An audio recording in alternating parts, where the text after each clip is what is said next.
అందరికీ నమస్కారం. ఈ రోజున మరి రెండవ రోజు భవానీ టూర్ అండ్ ట్రావెల్స్ వారిది ఉదయాన్నే మరి అరుణాచలేశ్వరుని దర్శనం చేసుకొని అక్కడ చక్కగా టిఫిన్ చేసుకొని అక్కడి నుంచి ఇప్పుడు భవానీ ప్రయాణం చేస్తున్నాం. మార్గ మధ్యలో ఒక పెద్ద చింత చెట్టు, ఆ పక్కన అరటి తోట, ఈ చల్లని ప్రాంతంలో అందరినీ భోజనాలకు ఆపటం జరిగింది.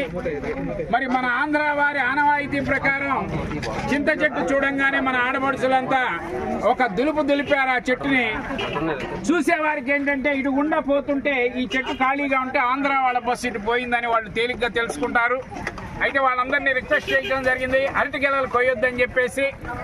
అలాగే మరి చక్కగా భోజనం ఏర్పాటు చేశారు. మా మిత్రుడు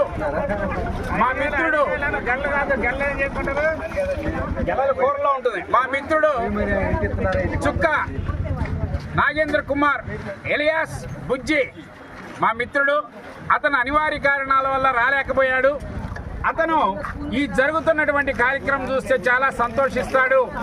ఎప్పుడు కూడా మన వాళ్ళని జాగ్రత్తగా చూస్తున్నారా లేదా అని పూట ఫోన్ చేస్తూ అన్ని విచారిస్తూ ఉంటాడు. ఇక్కడ అంతా అద్భుతంగా జరుగుతుంది.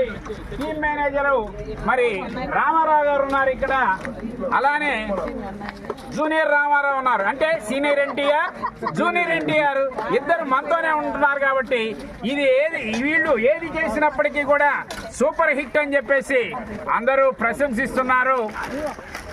కాబట్టి ఈ రోజున మరి చక్కగా టమాటా బీరకాయ కూర, అట్లానే కాకరకాయ ఫ్రై, టమాటా చట్నీ, ఈ రకంగా అనేక రుచికరమైనటువంటి పదార్థాలతో భోజనం చేస్తున్నారంతా. ఉదయం కూడా గారెలు చాలా మెత్తగా వేసాడండి అంకారావు. ఈ అంకారావు వల్ల భార్యాభర్తల మధ్య గొడవలు రావటం మొదలైంది ఈ మధ్య టూరుల్లో. ఏంటయ్యా అంటే మా ఆవిడ ఇంత మెత్తగా గారెలు వేయటం లేదేంటని అతన్ని అడుగుతున్నారు. ఆడపడుతులకు సలహా ఇవ్వటం జరిగింది, అంకారావుని అడిగి ఆ టెక్నిక్ ఏందో తెలుసుకోండి అని చెప్పేసి.